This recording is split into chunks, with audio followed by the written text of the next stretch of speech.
الحمد لله وكفى والصلاة والسلام على سيدنا المصطفى وعلى آله وأصحابه وبارك وسلم تسليما كثيرا كثيرا طيبا مباركا فيه مباركا عليه كما يحب ربنا ويرضى جل جلاله عم نواله۔ محترم بزرگوں، دوستوں اور عزیزوں،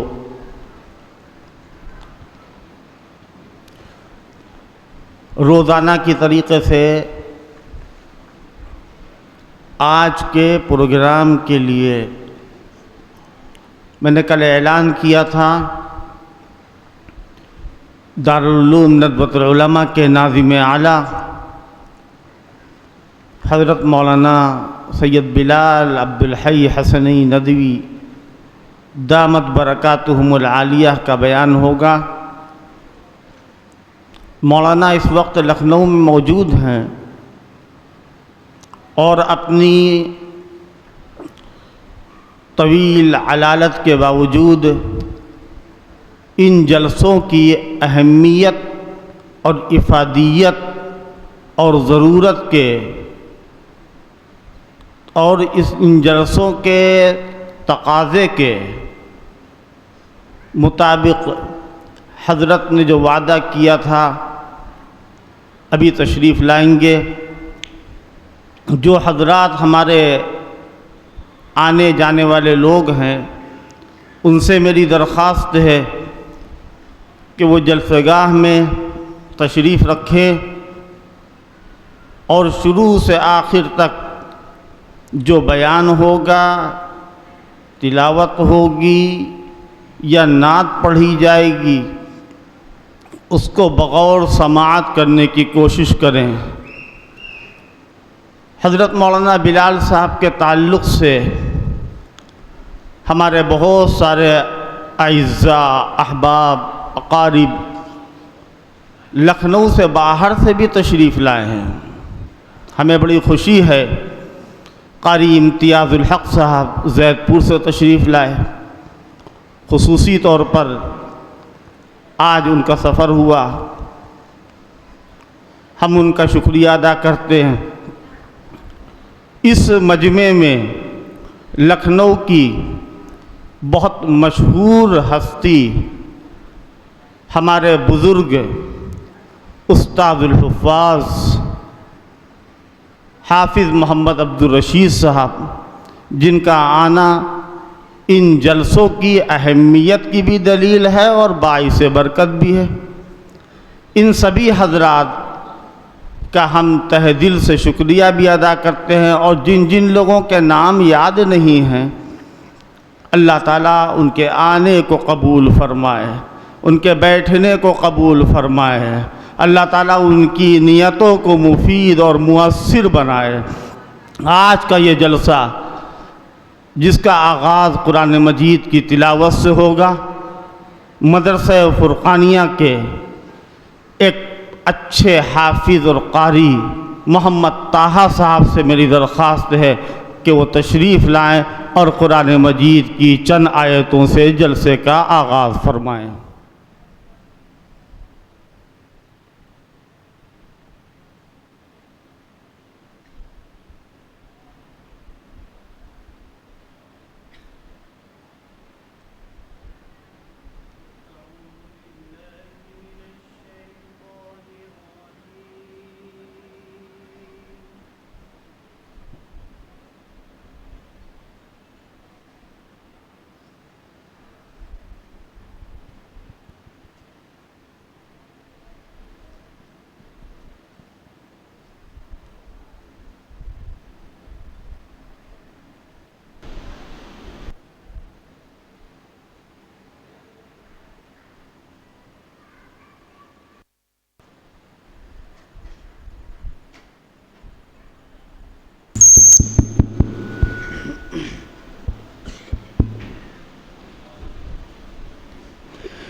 أعوذ بالله من الشيطان الرجيم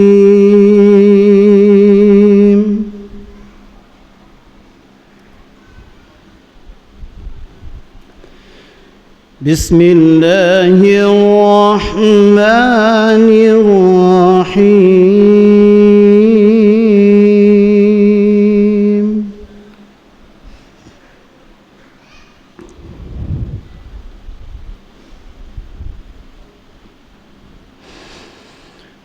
ادع إلى سبيل ربك بالحكمة والموعظة الحسنة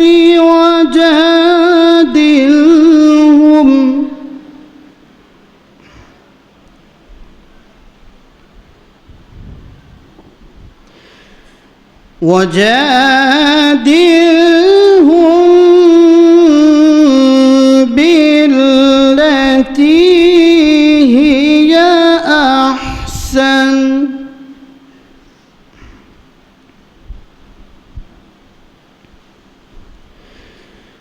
إن ربك هو أعلم بمن ضل عن سبيله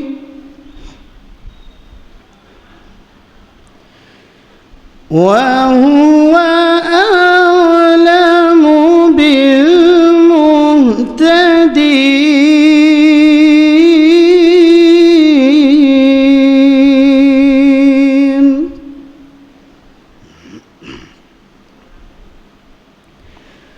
وهو أعلم بالمهتدين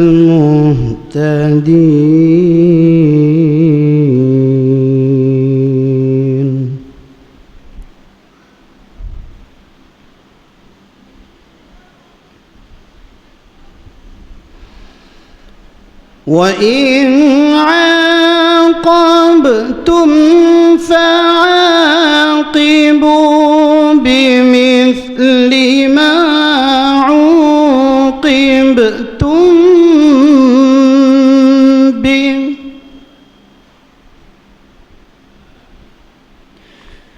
ولئن صبرتم لهو خير للصابرين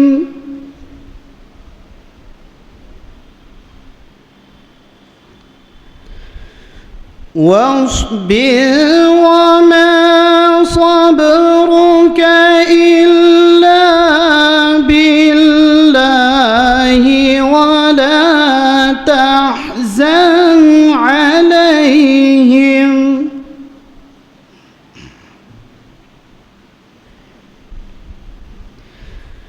ولا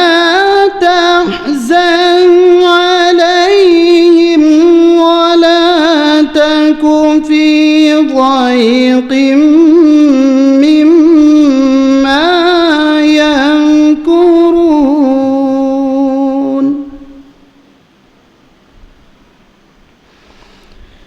إن الله مع الذين اتقوا والذين هم محسنون إن الله مع الذين اتقوا والذين هم محسنون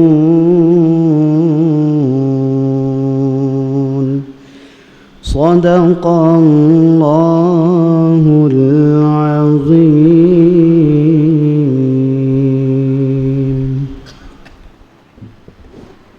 ان کے بعد ایک بچہ ہے ہمارے عباد بھائی کا بیٹا مصطفیٰ، وہ قرآن مجید کی تلاوت کرے گا اور اس کے بعد پھر انشاءاللہ بات شروع ہوگی.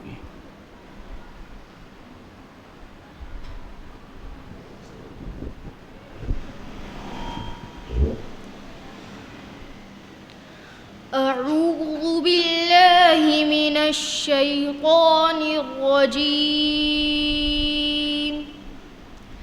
بسم الله الرحمن الرحيم. ألف لام را تلك آيات المبين. إنا أنزلناه قرآنا عربيا لعلكم تعقلون. نحن نقص عليك أحسن القصص بما أوحينا إليك هذا القرآن وإن كنت من قبله لمن الغافلين. إذ قال يوسف لأبيه يا أبت إني رأيت 11 كوكبا والشمس والقمر رأيتهم لي ساجدين. قال يا بني لا تقصص رؤياك على إخوتك فيكيدوا لك كيدا إن الشيطان للإنسان عدو مبين. وكذلك يجتبيك ربك ويعلمك من تأويل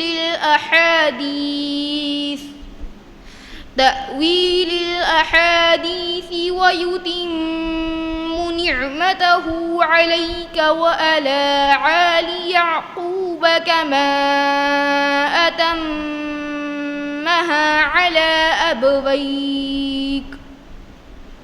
أبويك من قبل إبراهيم وإسحاق إن ربك عليم حكيم. صدق الله العظيم.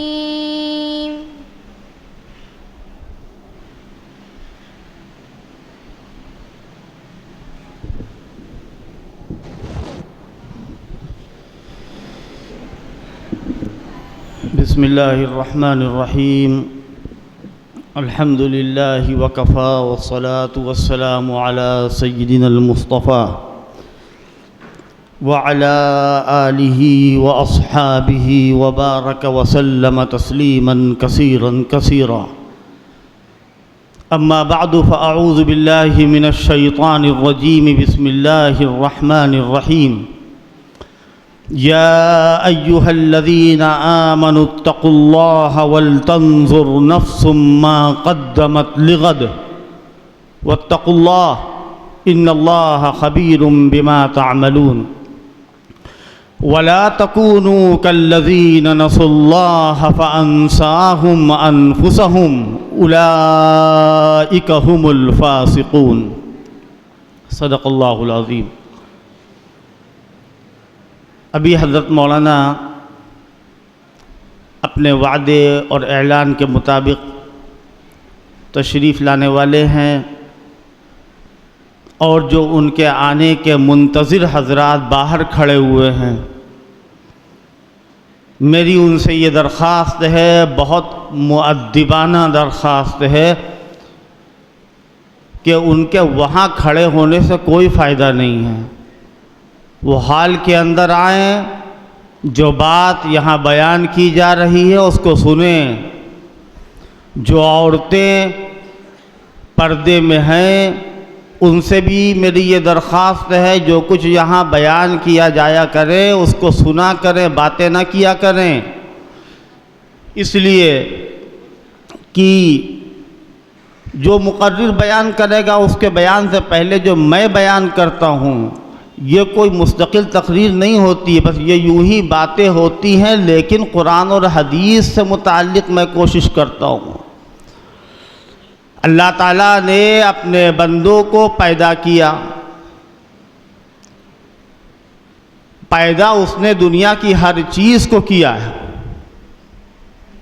اور ہر چیز اپنے وجود سے، اپنے ظہور سے، اپنی ہستی سے اپنے مالک کی اور اپنے خالق کی پہچان رکھتی ہے۔ ہر چیز، دنیا کا کوئی بھی ذرہ ایسا نہیں ہے کہ جو اللہ کی عبادت نہ کرتا ہو، اللہ کو یاد نہ کرتا ہو۔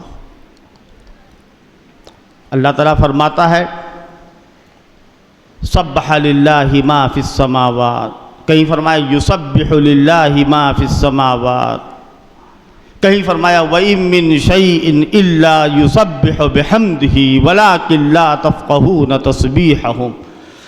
کوئی چیز ایسی نہیں ہے کہ جو اللہ کی تسبیح نہ کرتی ہو، کوئی چیز ایسی نہیں ہے کہ جو اللہ کو یاد نہ کرتی ہو۔ تسبیح کا مطلب اللہ کی پاکی بیان کرنا۔ جو رٹے رٹائے کچھ جملے ہوتے ہیں، کلمے ہوتے ہیں، جیسے لا الہ الا اللہ، الحمدللہ، اللہ اکبر، یہ بھی تسبیح ہے، یہ تسبیحی کلمات ہیں۔ اچھا، جو بے زبان مخلوق ہے، وہ مخلوق کہ جن کے پاس زبان ہے مگر قوت گویائی نہیں ہے، جیسے چرند پرند، جیسے شجر و حجر، جیسے پانی اور ہوا، جیسے رنگ اور بو، جیسے اندھیرا اور اجالا، یہ سب اللہ کی پاکی بیان کرتی ہیں۔ کس طرح بیان کرتی ہیں؟ ایک پاکی بیان کرنا ہوتا ہے زبان دہن، زبان قال، کہہ کر کے کہ اللہ تیری ذات پاک ہے، سبحانک اللہم وبحمدک وتبارک اسمک وتعالی جدک ولا الہ غیرک۔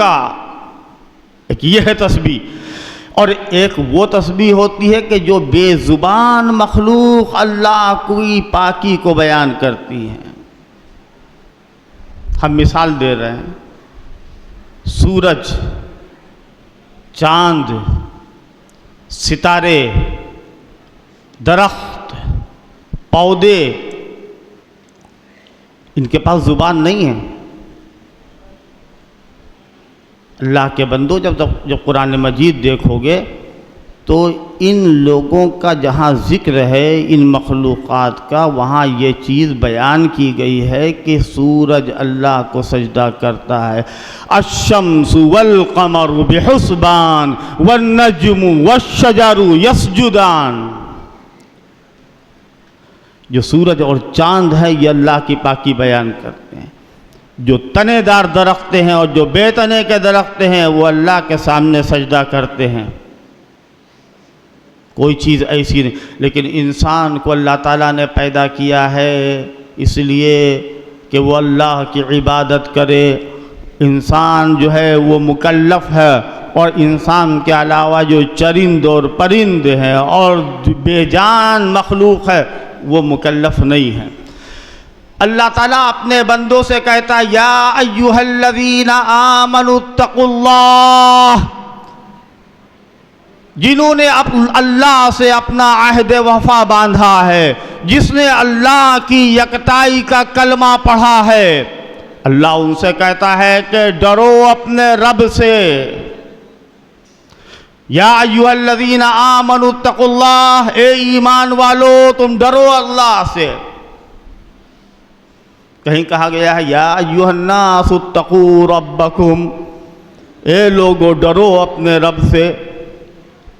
جب ہم خطبہ نکاح پڑھتے ہیں تو سورہ نساء کی یہ پہلی آیت، یا ایھا الناس اتقوا ربکم الذی خلقکم من نفس واحدۃ وخلق منها زوجها وبث منہما رجالا کثیرا ونساء واتقوا اللہ الذی تساءلون به والارحام ان اللہ کان علیکم رقیبا۔ یہ آیت پڑھتے نہیں پڑھتے؟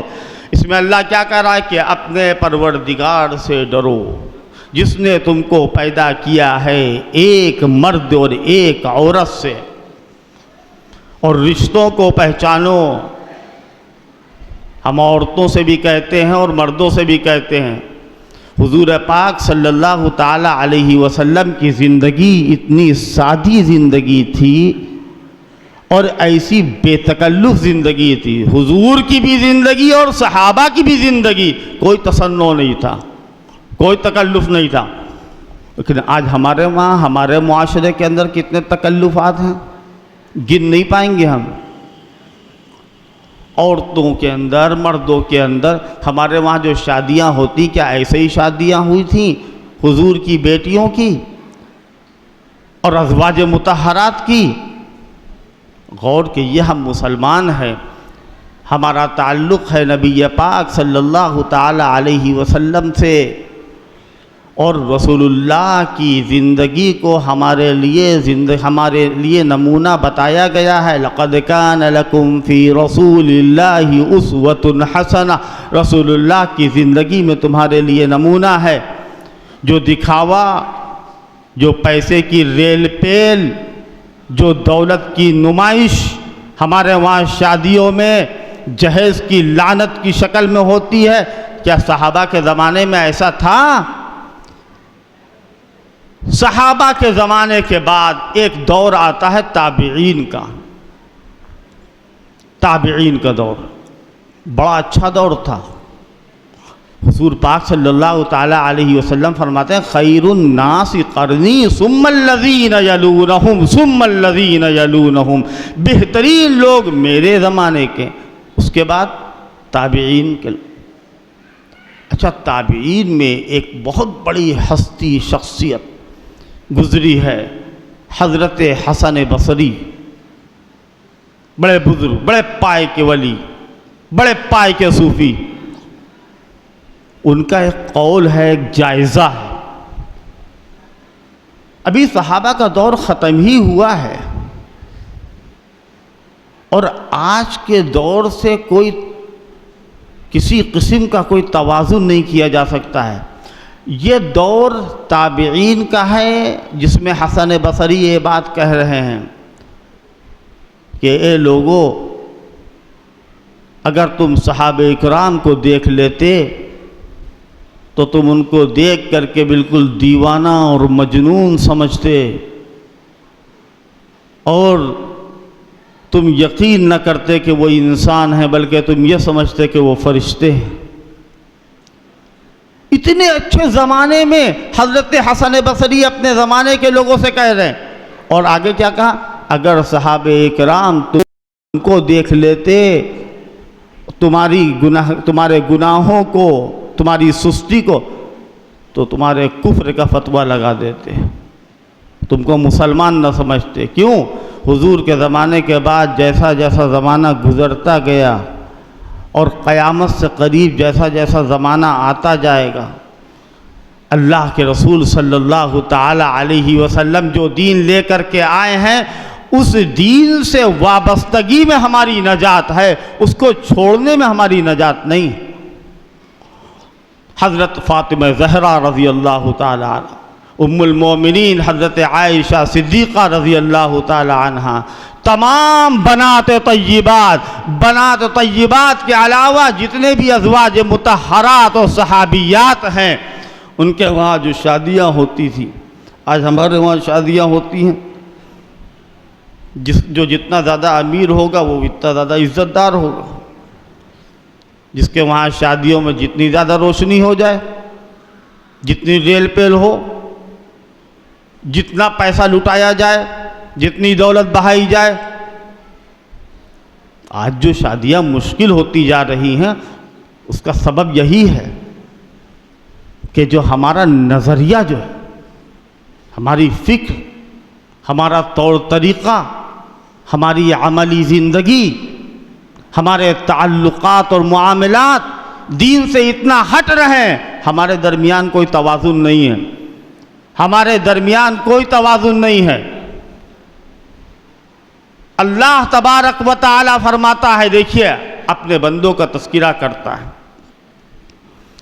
اور کیسے تذکرہ فرماتا اللہ تعالیٰ فرماتا ہے والذین اذا انفقوا لم یسرفوا ولم یقتروا وکان بین ذلک قواما۔ رحمان کے نیک بندے وہ ہیں کہ جب خرچ کرتے ہیں تو اسراف نہیں کرتے اور نہ ہی بالکل ہاتھ کو روک لیتے ہیں، بلکہ ان دونوں کے درمیان کا جو معتدل راستہ ہے اس راستے پر چلتے ہیں، اس راستے کو اختیار کرتے ہیں، نہ اسراف نہ بخل۔ اللہ تعالیٰ فرماتا ہے یا ایھا الذین آمنوا اتقوا اللہ۔ ہم صحابہ اکرام کا تذکرہ کرتے رہتے ہیں، اور کیا تذکرہ کرتے تھا؟ حضرت صدیق اکبر کی عبادتیں ایسی تھی، حضرت فاروق اعظم اللہ سے اتنا ڈرتے تھے، حضرت عثمان غنی کے اندر اتنی شرم و حیا تھی، اور حضرت علی کے اندر اتنی شجاعت تھی۔ سب معلوم ہے یا نہیں؟ کیا بیان کر دینا کافی ہے؟ سن لینا کافی ہے؟ ایک آیت نازل ہوتی ہے اور اس میں اللہ تعالیٰ کتنی سخت بات فرماتا ہے۔ اللہ تعالیٰ فرماتا ہے یا ایھا الذین آمنوا اتقوا اللہ حق تقاتہ ولا تموتن الا وانتم مسلمون۔ اے ایمان والو، تم ڈرو اللہ سے جتنا ڈرنے کا حق ہے۔ اللہ سے ڈرنے کا حق کون ادا کرے گا؟ اگر ہم رات دن نمازیں پڑھتے رہیں، رات دن اللہ کو یاد کرتے رہیں، حرام سے بچتے رہیں، حلال کو اختیار کرتے رہیں، اپنی زندگی کو اسلامی زندگی بنا لیں، اور اس کے بعد بھی ہم کو یہ دعویٰ کرنے کا حق نہیں ہے کہ ہم نے اللہ سے ڈرنے کا حق ادا کر دیا۔ جب یہ آیت نازل ہوئی تو صحابہ اکرام نے حضور پاک صلی اللہ تعالی علیہ وسلم سے سوال کیا کہ اللہ سے ڈرنے کا حق تو کوئی نہیں ادا کر سکتا ہے، اللہ سے ڈرنے کا حق تو کوئی نہیں ادا کر سکتا ہے، پھر اللہ کیوں حکم دے رہا ہے؟ تو صحابہ کے اس سوال کے بعد قرآن کی ایک دوسری آیت نازل ہوتی ہے۔ اللہ تعالیٰ فرماتا ہے فَاتَّقُوا اللَّهَ مَا اسْتَطَعْتُمْ، جتنا تم ڈر سکتے ہو اللہ سے ڈرو۔ اب بندہ جتنا اللہ سے ڈر سکتا ہے وہ اتنا ڈر لے، لیکن مسئلہ سب سے بڑا یہ ہے کہ ہم لوگ جب تک کہ ہماری عبادت کا چرچا نہ ہو، ہماری نمازوں کا دینداری کا تذکرہ نہ ہو، اور ہماری قربانیوں کی شہرت نہ ہو، تب تک کہ ہم یہ سمجھتے ہیں کہ ہماری عبادتوں کا کوئی حاصل نہیں۔ اگر ہم نے بندوں کو دکھانے کے لیے نماز پڑھی ہے تو وہ بندوں کے لیے نماز ہوگی، اللہ کے لیے نماز نہیں ہوگی۔ کبھی ہم نماز پڑھتے ہیں، قربانی کرتے ہیں، قربانی کس کے لیے کی جاتی ہے؟ قربانی اللہ کے لیے کی جاتی ہے۔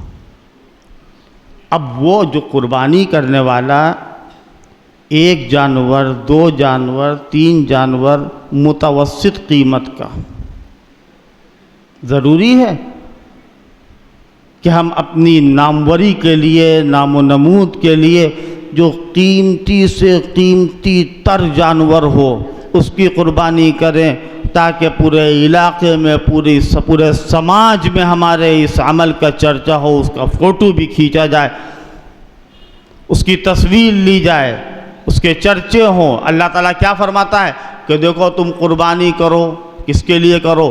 اللہ اپنے پیغمبر سے فرماتا ہے قُلْ إِنَّ صَلَاتِي وَنُسُكِي وَمَحْيَايَ وَمَمَاتِي لِلَّهِ رَبِّ الْعَالَمِينَ۔ اے پیغمبر آپ کہیے کہ میری نماز، میری قربانی، میری زندگی، میرا مرنا، میرا جینا رب العالمین کے لیے ہے، کسی اور کے لیے نہیں ہے۔ یہ قربانی کا جانور اللہ کو نہیں پہنچے گا. لَن يَنَالَ اللَّهَ لُحُومُهَا وَلَا دِمَاؤُهَا وَلَكِنْ يَنَالُهُ التَّقْوَى مِنْكُمْ. جانور کا گوشت اور اس کا خون اللہ کو نہیں پہنچتا، تمہارے دل کا تقوی پہنچتا ہے. جو تمہارے چہرے کے تیور بدلتے ہیں وہ تمہارے دل کی ترجمانی کرتے ہیں. تمہارے دل میں کیا ہے؟ صحابہ اکرام رضوان اللہ تعالی علیہم اجمعین کے سلسلے میں بڑی اچھی بات بیان کی گئی. قرآن مجید کے غور سے سنیے گا اس کو. ابو یہاں پر بیان کرتے تھے اس بات کو، مجھے یاد ہے. صحابہ اکرام کے سلسلے میں اللہ تعالیٰ فرماتا ہے کہ اے پیغمبر، ان کی عبادتیں ایسی ہیں، پوری آیت نہیں پڑھ رہے ہیں، یبتغون فضلا من اللہ ورضوانا، وہ اللہ کا فضل اور اللہ کی خوشنودی حاصل کرتے ہیں. اور حال یہ ہو جاتا ہے، اللہ فرماتا ہے آگے سیماہم فی وجوہہم من اثر السجود، سجدوں کی وجہ سے ان کے چہروں کے اوپر ان کے مومن، مخلص، قانت، صادق ہونے کی علامت آپ کو نظر آئے گی. اے پیغمبر، آپ ان کے مومن ہونے کو ان کے چہرے سے پہچان لیں گے. لوگوں نے یہ کہا کہ وہ تو ظاہر میں مسلمان تھے، رسول اللہ ان کو ان کے چہرے سے پہچانتے تھے. قرآن کہتا ہے سیماہم فی وجوہہم من اثر السجود. اس کا جواب جانتے کیا ہے؟ اے پاگلو، تمہیں نہیں معلوم کہ ان کے دل کے اندر اتنا تقوی، اتنا اخلاص اور اتنا اللہ کی رضا کا جذبہ ان کے اندر بھر گیا. جیسے ایک پیالہ ہوتا ہے، برتن ہوتا ہے، جب اس میں پانی رکھا جاتا ہے اور پانی اتنا بھر دیا جائے، اتنا بھر دیا جائے کہ وہ برتن سے چھلکنے لگے، تو وہ پانی باہر آئے گا یا اندر رہے گا؟ باہر آئے گا.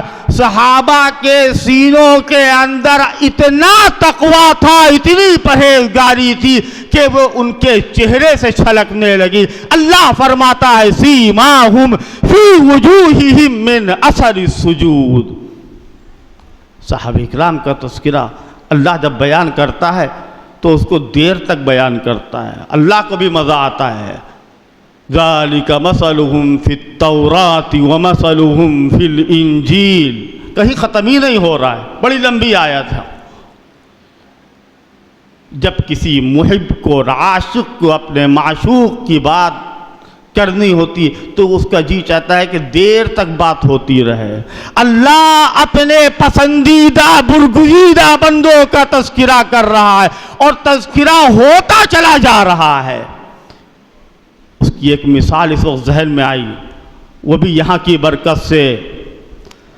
حضرت موسیٰ علیہ السلام سے اللہ تعالیٰ نے پوچھا ما تلک بیمینک یا موسیٰ، اے موسیٰ تمہارے داہنے ہاتھ میں کیا ہے؟ حضرت موسیٰ کہہ دیتے قال ہی عصایا، یہ میری لاٹھی ہے. جواب ہو جاتا یا نہیں ہو جاتا؟ لیکن حضرت موسیٰ اس پر اکتفا نہیں کر، اللہ سے کلام ہو رہا ہے. موسیٰ یہ چاہتے ہیں کہ یہ کلام ختم نہ ہو. موسیٰ کیا کہہ رہے؟ ہی عصایا اتوکؤ علیہا واہش بہا علی غنمی ولی فیہا مآرب اخری. بہت سارے کام ہیں، اس سے ہم ٹیک لگاتے ہیں، اس سے ہم بکری ہنکاتے ہیں. یہ باتیں بتانے کی کیا ضرورت تھی؟ اس لیے کہ اللہ تبارک، میں نے قرآن شریف کی آیت پڑھی تھی، بات کہیں کہ کہیں ہوتی چلی جاتی ہے. نکاح کے موقع پر جب ہم خطبہ نکاح پڑھتے ہیں کہاں سے شروع کرتے ہیں؟ یا ایھا الناس اتقوا ربکم، اے ایمان والو تم ڈرو اللہ سے. ڈرنے کا کیا مطلب ہوتا ہے؟ دین کے تمام پہلوؤں کو مضبوطی سے پکڑ لینے کا نام تقویٰ ہے.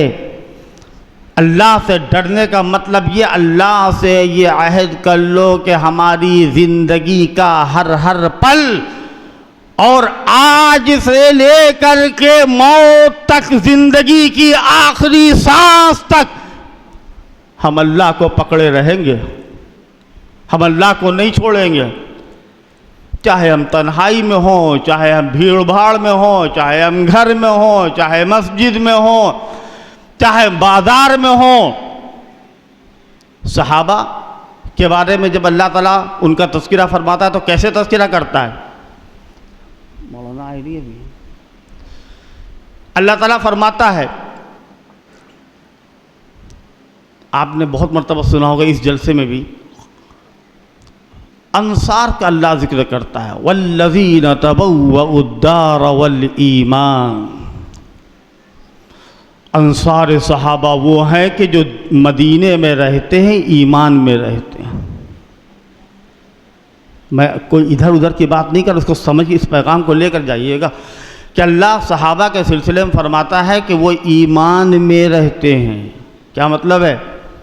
جتنے لوگ ہال کے اندر بیٹھے ہوئے ہیں، یہ حال ہی کے اندر تو ہیں، باہر سے کوئی آدمی جب دیکھے گا آپ کو تو آپ فوراً نظر آئیں گے؟ نہیں، پہلے حال نظر آئے گا، بعد میں آپ نظر آئیں گے۔ صحابہ ایمان میں رہتے ہیں، جب تم صحابہ کو دیکھو گے تو پہلے ان کا ایمان نظر آئے گا، بعد میں صحابہ نظر آئیں گے۔ مچھلی کہاں رہتی ہے؟ پانی میں رہتی ہے، اور مچھلی کو پانی سے نکال کر کے زندہ رکھنا آسان کام نہیں ہے۔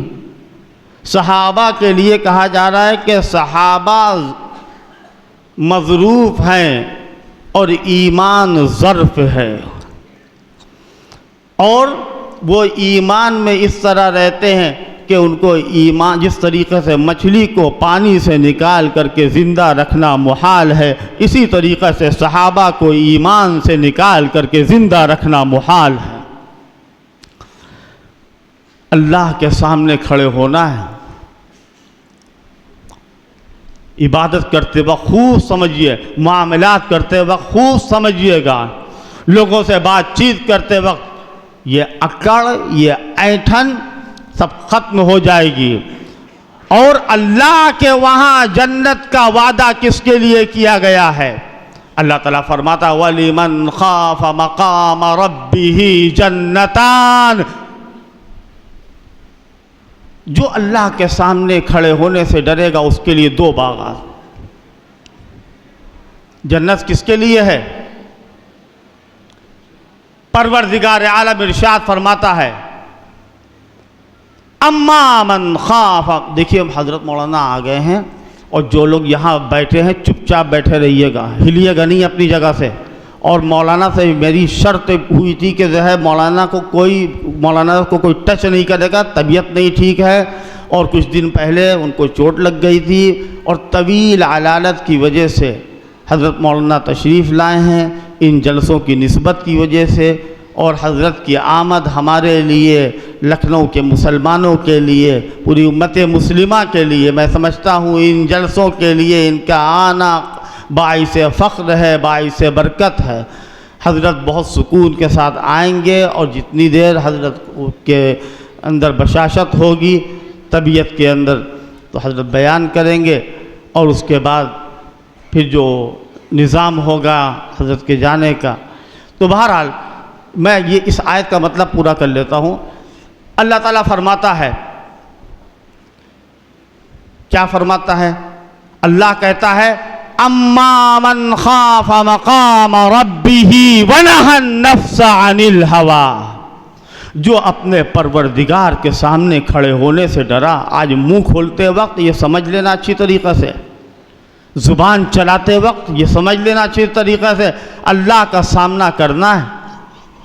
آج جب تم نے یہ وعدہ کیا کہ میں نے نکاح قبول کیا، تم اپنی زبان سے کہہ رہی ہو، لڑکا اپنی زبان سے کہہ رہا ہے کہ میں نے نکاح قبول کیا، تو ایک بہت بڑا وعدہ کر رہے ہو، بہت بڑا اللہ سے عہد کر رہے ہو۔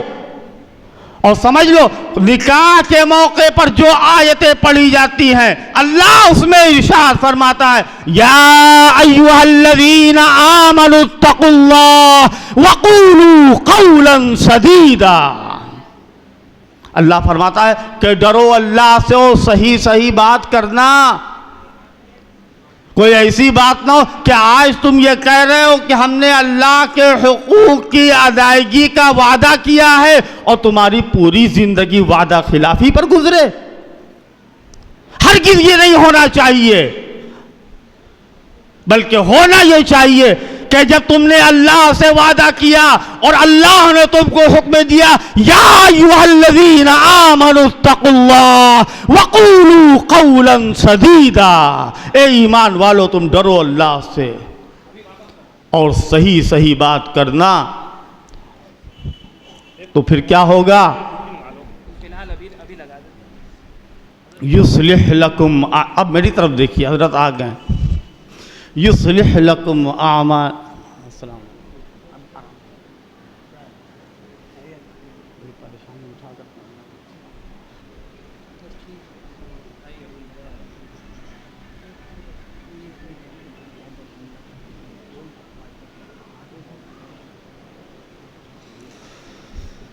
حضرت تشریف لے آئے ہیں. تو میں کیا کہہ رہا تھا؟ یا ایھا الذین آمنوا اتقوا اللہ، اے ایمان والو تم اپنے رب سے ڈرتے رہنا، اللہ سے ڈرتے رہنا. معاملات کرتے وقت یہ نہ سمجھنا کہ کوئی نہیں دیکھ رہا ہے، کردار کے وقت میں یہ نہ سمجھنا کہ کوئی نہیں دیکھ رہا ہے، اللہ دیکھنے والا ہے. میں نے اس سے پہلے بھی ایک حدیث سنائی تھی. اللہ کے پیغمبر صلی اللہ تعالی علیہ وسلم ارشاد فرماتے ہیں سبعۃ یظلھم اللہ فی ظلہ یوم لا ظل الا ظلہ. قیامت کے دن 7 خوش نصیب لوگ ایسے ہوں گے کہ جن کو اللہ اپنے عرش کے سائے میں اس دن لے لے گا کہ جس دن اللہ کے عرش کے سائے کے علاوہ کوئی اور سایہ نہیں ہوگا.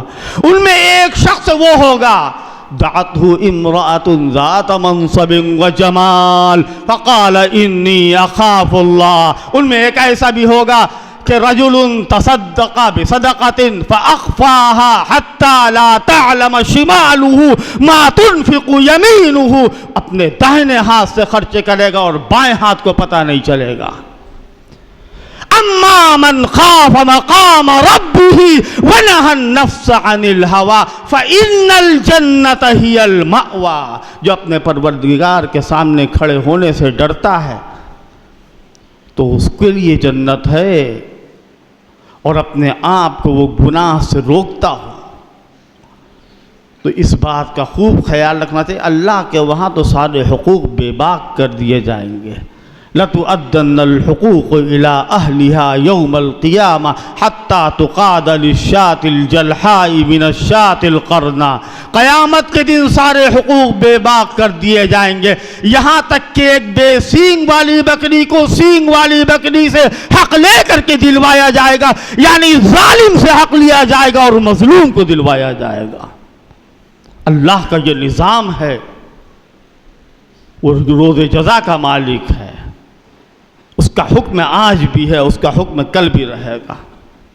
اپنی زندگی کو اسلامی زندگی بنائیں، اپنے کردار کو اسلامی کردار بنائیں. ہماری مائیں اور بہنیں جو یہاں موجود ہیں ان جلسوں میں آتی ہیں، ان جلسوں کا حاصل یہی ہے کہ ہم جو باتیں سنیں ان کو اپنی شادیوں میں اور دیگر دنیا کی تقریبات میں اس پر عمل پیرا ہوں، عملی زندگی بنائیں. ہماری زندگی اور موت رب العالمین کے لیے ہونی چاہیے. ہم بہت معذرت خواہ بھی ہیں. حضرت تشریف لائے، کتنی پریشانیاں اٹھا کر کے، اور لیکن ان کے آنے کو ہم اپنے لیے بہت باعث فخر، جلسے کے لیے باعث برکت سمجھتے ہیں. مفکر اسلام حضرت مولانا سید ابو الحسن علی ندوی رحمۃ اللہ تعالی علیہ کے پوتے اور اسی طریقے پر دارالعلوم ندوۃ العلماء کے ناظم اعلیٰ، امت مسلمہ کے، ملت اسلامیہ ہندیہ بلکہ عالم اسلام کے مسلمانوں کے یہ مربی ہیں، مرشد ہیں، مصلح ہیں اور دین کے بڑے داعی و مبلغ ہیں. اور ہمارے بزرگ سرپرست ہیں، میں ان کو اپنے جلسوں کا بھی سرپرست سمجھتا ہوں، تحریک کا بھی سرپرست سمجھتا ہوں۔ اللہ پاک ان کے آنے کو قبول فرمائے، ہمارے لیے باعث خیر و برکت بنائے۔ حضرت سے میں بہت مؤدبانہ درخواست کرتے ہیں کہ جتنا ہو سکے حضرت اپنے فیوض و برکات عام فرمائیں۔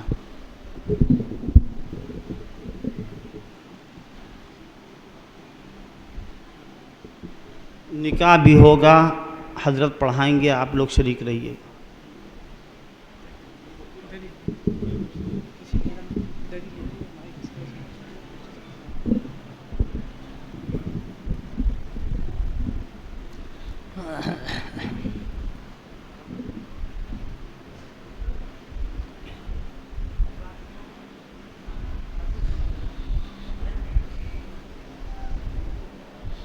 بسم اللہ الرحمن الرحیم۔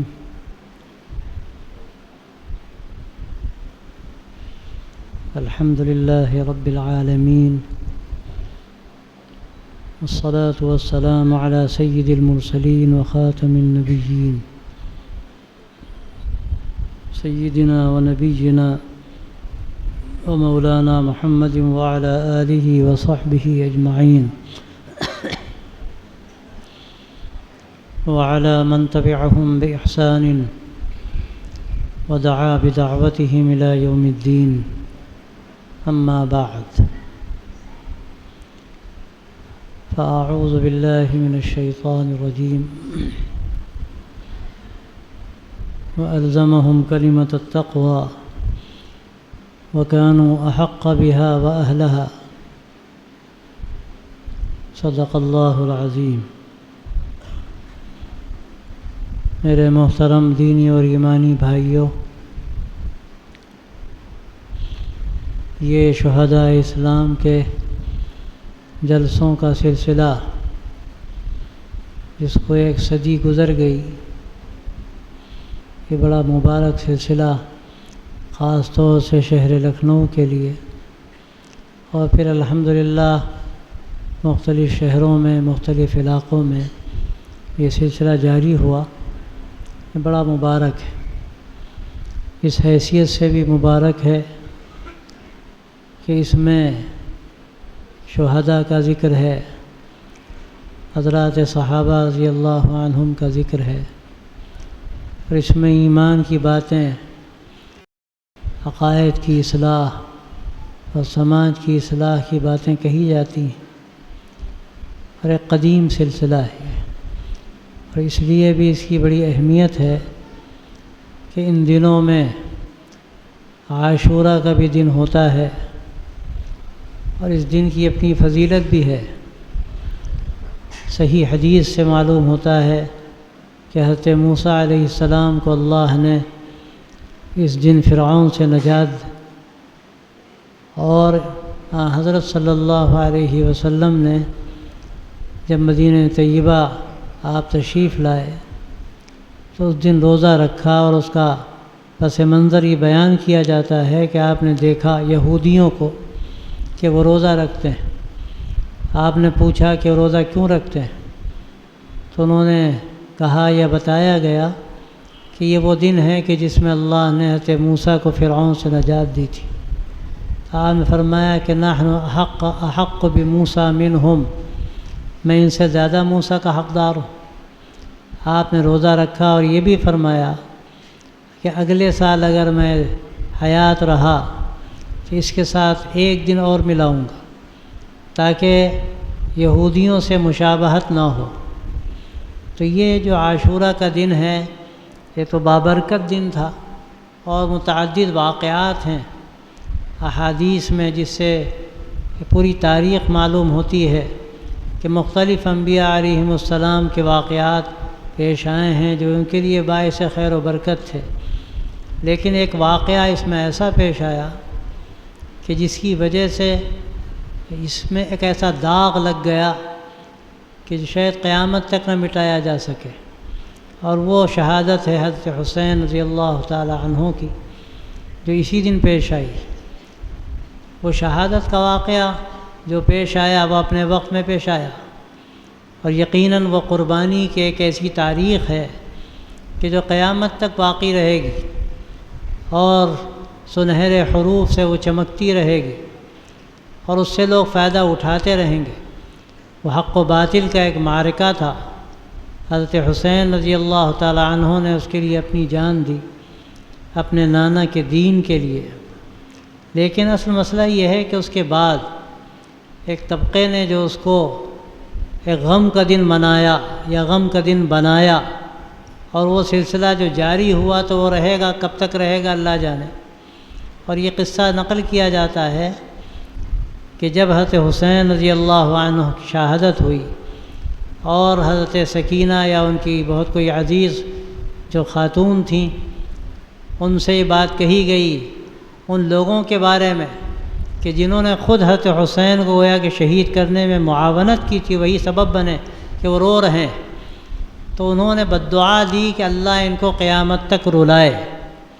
وہ دعا یا بددعا قبول ہو گئی، اور اس کا نتیجہ یہ ہے کہ بس وہ رونے کا اور نوحہ کرنے کا سلسلہ شروع ہوا، اور نہ جانے کب تک رہے گا۔ ایک لطیفہ ہے اس میں، ایک بڑے عرب عالم ہندوستان آئے تو دیکھا کہ ایک جگہ ماتم ہو رہا ہے، تو انہوں نے پوچھا کہ بھئی کیا واقعہ پیش آیا؟ لوگوں نے کہا تو حسین کی شہادت کے بارے میں ان لوگوں کو غم ہے، وہ اس کا اظہار کر رہے ہیں۔ تو انہوں نے کہا کہ حضرت حسین کی شہادت کا واقعہ کیا ان کو معلوم نہیں تھا؟ ابھی خبر آئی؟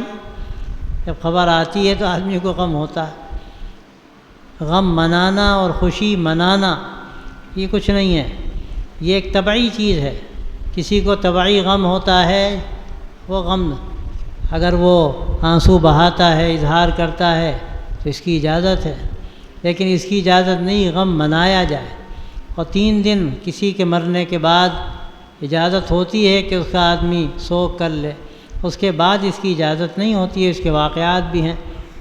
تو مسئلہ ایک بہت بڑا یہ تھا کہ ان دنوں میں جو ایک پورا سلسلہ ہے غم منانے کا بھی، طرح طرح کی رسموں کا، سینہ کوبی کرنا، ماتم کرنا، اپنا سینہ پیٹنا، اس میں نہ جانے کیا کیا خرافات ہیں، کہیں چھری کا ماتم، کہیں آگ کا ماتم، نہ جانے اور کیا کیا ہے۔ اس کی ضرورت خاص طور سے لکھنؤ میں اس لیے تھی کہ یہاں نوابوں کا دور گزرا ہے، شیعہ نوابوں کا، ان کے اثرات سے پورا اودھ کا جو علاقہ ہے یہ شیعیت سے متاثر تھا، اور بہت سے ہمارے بھائیوں کا حال یہ تھا اہل سنت کہ وہ ان حقیقتوں سے واقف نہیں تھے۔ تو اس کا نتیجہ یہ تھا کہ بہت سے غلط کام سنیوں میں ہونے لگے تھے، اور افسوس یہ ہے کہ وہ آج بھی ہو رہے ہیں۔ تعزیہ داری خالص ایسا عمل ہے جس کا تعلق اہل رفض سے ہے، شیعوں سے ہے، اور ظاہر ہے کہ تو ایک طرح کا مشرکانہ عمل ہے۔ حضرت حسین رضی اللہ تعالیٰ عنہ کی وہ ذریعہ بناتے ہیں جعلی، اور ذریعہ بنا کر پھر اس کا تقدس ایسا ہوتا ہے کہ نہ جانے کیا کیا کرتے ہیں، شرک تک پہنچ جاتے ہیں۔ اور اس کی بھی ایک تاریخ ہے کہ اپنے زمانے میں ایک بادشاہ نے یہ تماشا کیا تھا اور بس وہ سلسلہ چل پڑا۔ وہ ساری رسمیں جو کچھ ہوتی ہیں اور اس کے نتیجے میں سب سے زیادہ جو خطرناک بات پیدا ہوئی وہ سب صحابہ کی، حضرات صحابہ رضی اللہ عنہم پر جو انگلی اٹھائی گئی، یہ چیز ایسی تھی کہ اگر اس کا سد باب نہ کیا جاتا اور لکھنؤ میں خدا نخواستہ اگر وہی عقائد پنپتے رہتے تو یہاں کے حالات نہ جانے کیا سے کیا ہو جاتے۔ اللہ جزائے خیر دے حضرت امام اہل سنت حضرت مولانا عبدالشکور فاروقی رحمۃ اللہ علیہ کو، اللہ نے ان کو یہ توفیق عطا فرمائی۔ ان کا یہ موضوع تھا۔ حضرت مولانا الیاس صاحب رحمۃ اللہ علیہ بانی تبلیغ فرماتے تھے کہ مولانا عبدالشکور صاحب فاروقی یہ دیار مشرق کے حضرت تھانوی ہیں، جیسے وہاں حضرت تھانوی رحمۃ اللہ علیہ کا مقام ہے ہمارے دیار میں۔ وہ فرماتے تھے کہ یہ مشرقی یوپی کا جو علاقہ ہے پورا، وہاں کے وہ حضرت تھانوی، اللہ نے جو ان سے کام لیا اور جس اعتدال کے ساتھ انہوں نے قدم آگے بڑھایا وہ ایک مثال ہے۔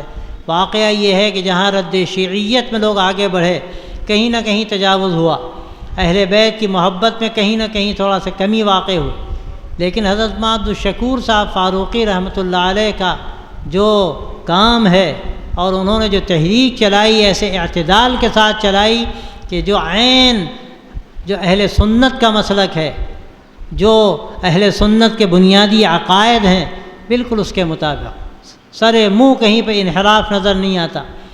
حضرت علی رضی اللہ تعالی عنہ کا جو مقام و مرتبہ ہے، ایک لمحے کے لیے بھی وہ مقام و مرتبہ کم نہیں ہوتا۔ حضرت معاویہ رضی اللہ تعالی عنہ کی جو صحابیت کا شرف ہے اور جو اللہ نے ان کو مقام شرف دیے، خود حضور پاک علیہ الصلاۃ والسلام نے ان کے بارے میں ایسی باتیں ارشاد فرمائیں جس سے ان کا مقام واضح ہوتا ہے۔ اگر معاذ اللہ کوئی ان کو منافق سمجھے یا کافر سمجھے تو اس سے ایمان کا خطرہ ہے۔ حضرت امام سرہندی رحمۃ اللہ علیہ نے بھی لکھا ہے اور حضرت تھانوی رحمۃ اللہ علیہ نے بھی لکھا ہے کہ جو حضرت معاویہ رضی اللہ تعالی عنہ کو فاسق کہے وہ خود فاسق ہے، اس کا ایمان خطرے میں ہے۔ اور سب نے یہ بات لکھی ہے تابعین نے کہ حضرت معاویہ تو دروازہ ہیں، اگر یہ دروازہ ٹوٹتا ہے تو خیر نہیں۔ اور میں نے دیکھا اپنی آنکھوں سے اور سنا ان کانوں سے کہ جب یہ دروازہ ٹوٹتا ہے نہ تو شیخین بچتے ہیں اور نہ اللہ کے نبی صلی اللہ علیہ وسلم کے بارے میں وہ عقیدہ باقی رہ جاتا ہے۔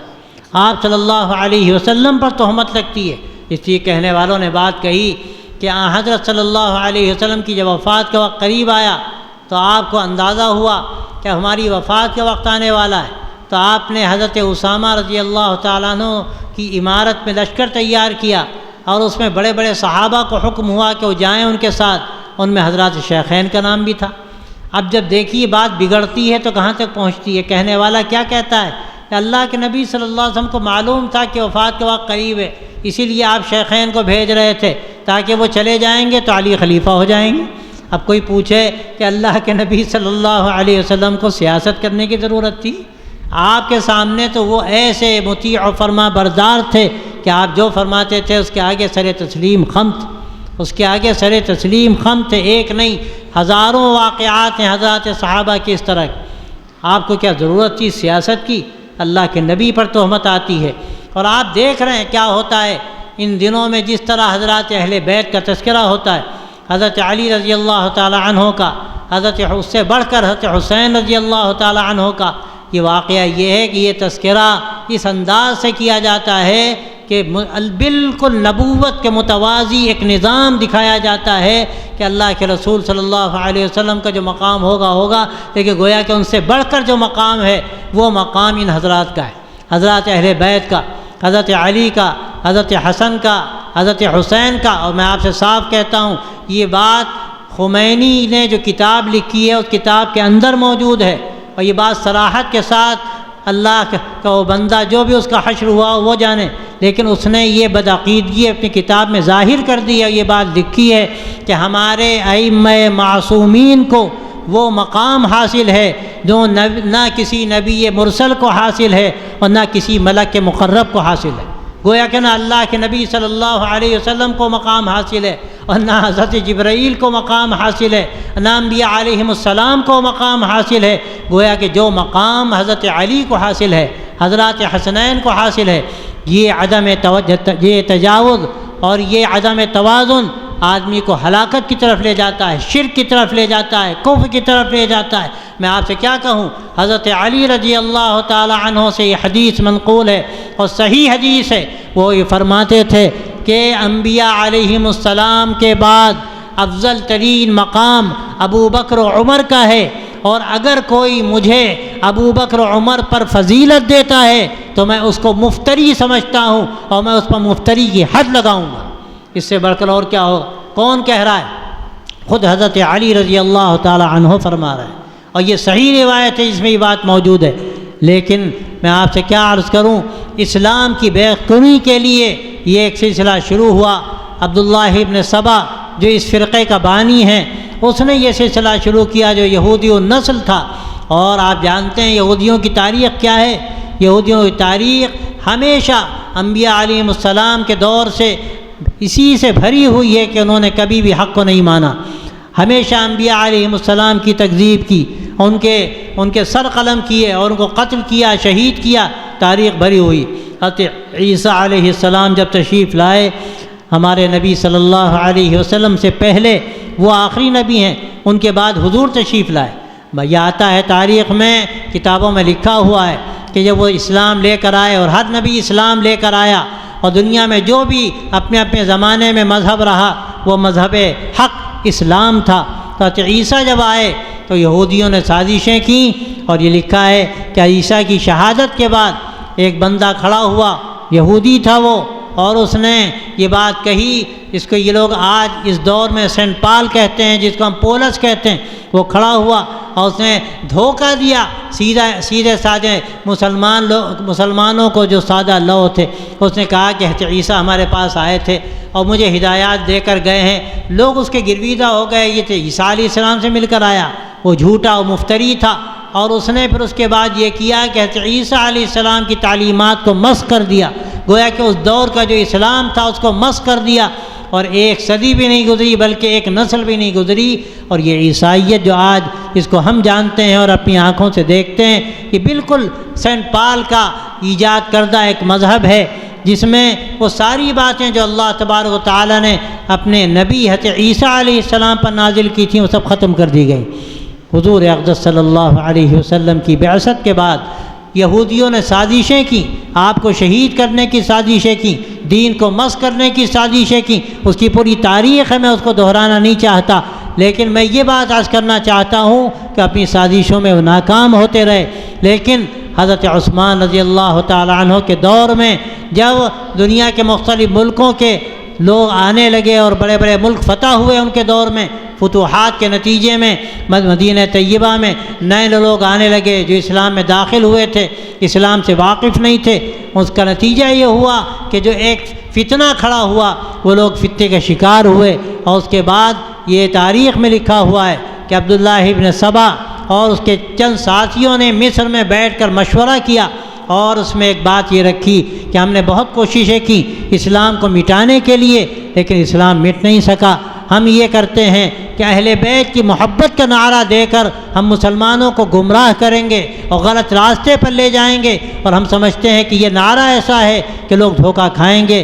چنانچہ اس نے جب وہ نعرہ لگایا محبت اہل بیت کا، تو سادہ لوگ تھے، اللہ کے نبی کے در کا کتا بھی ہمیں جان سے پیارا ہے۔ ظاہر سی بات ہے اللہ کے نبی صلی اللہ علیہ وسلم کے گھر والے، آپ کے نواسے، آپ کے داماد، ان پر ہماری جانیں قربان، ان کی محبت عین ایمان۔ جب اس محبت کا نعرہ دیا گیا تو لوگ نہیں سمجھ سکے کہ اس کے پیچھے کیا ہے، اور اس کا نتیجہ یہ ہوا کہ وہ جب تجاوز کیا انہوں نے، تو بعض وہ بھی تھے جنہوں نے حضرت علی کو خدا بتایا۔ حضرت علی کے زمانے میں حضرت علی کو پتہ چلا تو فرمایا ان کو لاؤ، میں ان کو آگ میں جلا دوں گا، لیکن حضرت ابن عباس رضی اللہ تعالی عنہما نے حضرت علی کو منع کیا کہ یہ مناسب نہیں ہے، تو حضرت علی نے یہ تو نہیں کیا لیکن سخت سزائیں دی ایسے لوگوں کو۔ اور اس کے علاوہ نہ جانے کتنے لوگ ایسے پیدا ہو گئے جنہوں نے دعویٰ کیا کہ حضرت علی بس برحق تھے اور وہی خلافت کے حقدار تھے، باقی تو یہ سارے کے سارے غاصب ہیں، ظالم ہیں، منافق ہیں، یہ سب کے سب مرتد ہو گئے۔ یہ بھی وہ لوگ ہیں جو دین سے پھر گئے۔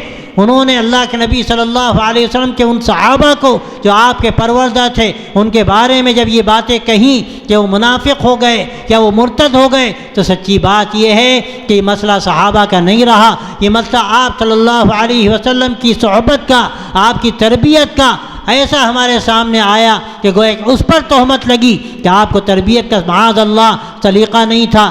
آپ نے کیسی تربیت کی کہ آپ کی وفات کے بعد سب کے سب مرتد ہو گئے، معاذ اللہ ثم معاذ اللہ۔ یہاں سے وہ انحراف کا دروازہ کھلا، ایک طبقہ تھا جو اس انحراف کا شکار ہوا، اس تحریف اور اس گمراہی کا شکار ہوا، اور اس وقت سے وہ سلسلہ چلا اور آج تک جاری ہے۔ میں آپ سے صاف کہتا ہوں یہ پوری 1400-1500 سالہ تاریخ آپ اٹھا کر دیکھیے، آپ کو جا بجا یہ جو روافض ہیں جو اپنے آپ کو شیعان علی کہتے ہیں اور جھوٹ کہتے ہیں، حضرت امام باقر رحمۃ اللہ علیہ، حضرت امام جعفر صادق رحمۃ اللہ علیہ، جن کے بارے میں دعویٰ ہی ان کا کہ ان کے امام ہیں، اور سچی بات یہ ہے کہ وہ دعویٰ جھوٹ ہے، یہ ہمارے امام ہیں، یہ اہل بیت کے امام ہیں، ہم ان کو اپنا بڑا سمجھتے ہیں، اپنا امام سمجھتے ہیں۔ حضرت امام جعفر رحمہ اللہ کے بارے میں آتا ہے کہ وہ کہتے تھے کہ یہ تو ہمارے لیے کلنگ کا ٹیکا ہے، یہ ہمیں وہاں پہنچاتے ہیں جس سے ہمارا کوئی تعلق نہیں، یہ ہم پر تہمت لگاتے ہیں، الزام لگاتے ہیں۔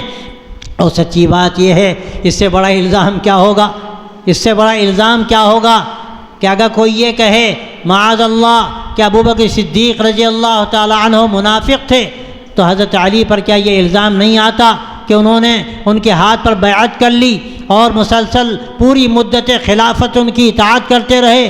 حضرت عمر رضی اللہ تعالیٰ عنہ کے بارے میں اگر کوئی یہ کہتا ہے تو کیا اس پر یہ الزام نہیں آتا کہ حضرت علی رضی اللہ تعالیٰ عنہ حضرت عمر رضی اللہ تعالیٰ عنہ کے ساتھ کیسا سلوک کرتے تھے؟ انہوں نے ان کے ہاتھ پر بیعت کی، حضرت عثمان رضی اللہ تعالیٰ عنہ کے ہاتھ پر بیعت کی۔ اب اگر کوئی ان حضرات کے بارے میں زبان کھولتا ہے تو سچی بات یہ ہے کہ وہ حضرت علی کو متہم کرتا ہے۔ اور آگے بڑھیے، حضرت معاویہ رضی اللہ تعالیٰ عنہ سے حضرت حسن رضی اللہ عنہ نے صلح فرمائی، اور یہ صلح ایسی تھی جس کا حضرت صلی اللہ علیہ وسلم نے اشارہ دیا تھا، بلکہ صراحت کی تھی۔ ایک مرتبہ حضرت حسن رضی اللہ تعالیٰ عنہ کو آپ گود میں لیے ہوئے تھے تو آپ نے یہ بات فرمائی کہ ان ھذا ابنی سید سیصلح اللہ بہ بین فئتین عظیمتین من المسلمین۔ یہ بخاری شریف کی صحیح روایت ہے کہ میرا بیٹا سردار ہے، اللہ تعالیٰ اس کے ذریعے سے مسلمانوں کی دو بڑی جماعتوں میں صلح کر دے گا۔ وہ کون سی دو بڑی جماعتیں تھیں؟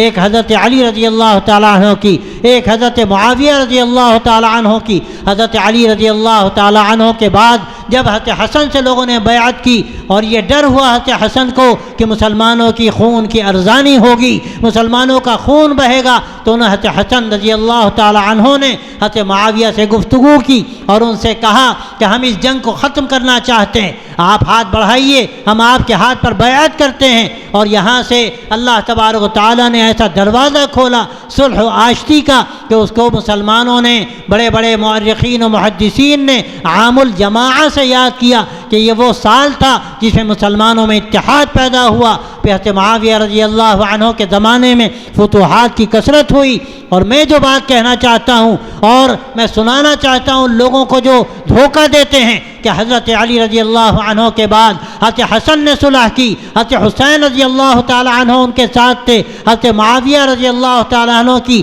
20 سال کی مدت گزری، حضرت حسن رضی اللہ تعالیٰ عنہ دنیا سے رخصت ہو گئے، پوری مدت حضرت معاویہ کی اطاعت کرتے رہے، ان کو خلیفہ مانا انہوں نے، حضرت حسین نے خلیفہ مانا۔ اگر معاذ اللہ حضرت معاویہ منافق تھے، اگر معاذ اللہ حضرت معاویہ رخ سے پھر گئے اور مرتد ہو گئے تو یہ سارے حضرات حضرت حسن حضرت حسین کیا خدا نخواستہ بزدل تھے، خدا نخواستہ یہ منافق تھے کہ ایک منافق میں ہاتھ میں ہاتھ دیے رہے، اس کی بات مانتے رہے؟ آپ یاد رکھیے، جو لوگ بھی یہ بات کہتے ہیں کہ حضرت معاویہ منافق تھے وہ خود منافق ہیں۔ حضرت معاویہ صحابی برحق ہیں، اور حضرت حسن کا ساتھ دینا، حضرت حسین رضی اللہ تعالیٰ عنہما کا ساتھ دینا اس بات کی علامت ہے کہ وہ خلیفہ تھے۔ ہاں خلافت راشدہ حضرت حسن پر ختم ہو گئی، لیکن حضرت معاویہ رضی اللہ تعالیٰ عنہ کی جو خلافت کا دور ہے یہ دور بھی دور خلافت ہے، یہ وہ دور نہیں ہے جس کو آپ صلی اللہ علیہ وسلم نے کاٹ کھانے والی حکومت سے تعبیر کیا اور جبریہ سے تعبیر کیا، جو زبردستی کا اقتدار ہوگا۔ وہ شروع ہوتا ہے حضرت معاویہ رضی اللہ عنہ کی وفات کے بعد یزید کے زمانے سے، اور یہی وہ زمانہ ہے جس سے حضرت صلی اللہ علیہ وسلم نے پناہ چاہی ہے۔ حضرت ابو ہریرہ رضی اللہ تعالی عنہ کی روایت میں آتا ہے، یہ بات آپ نے فرمائی کہ نعوذ باللہ من رأس 60 و امارت الصبیان، کہ ہم 60 کی دہائی سے پناہ چاہتے ہیں اور بچوں کی امارت سے پناہ چاہتے ہیں۔ یہ کون سا زمانہ تھا؟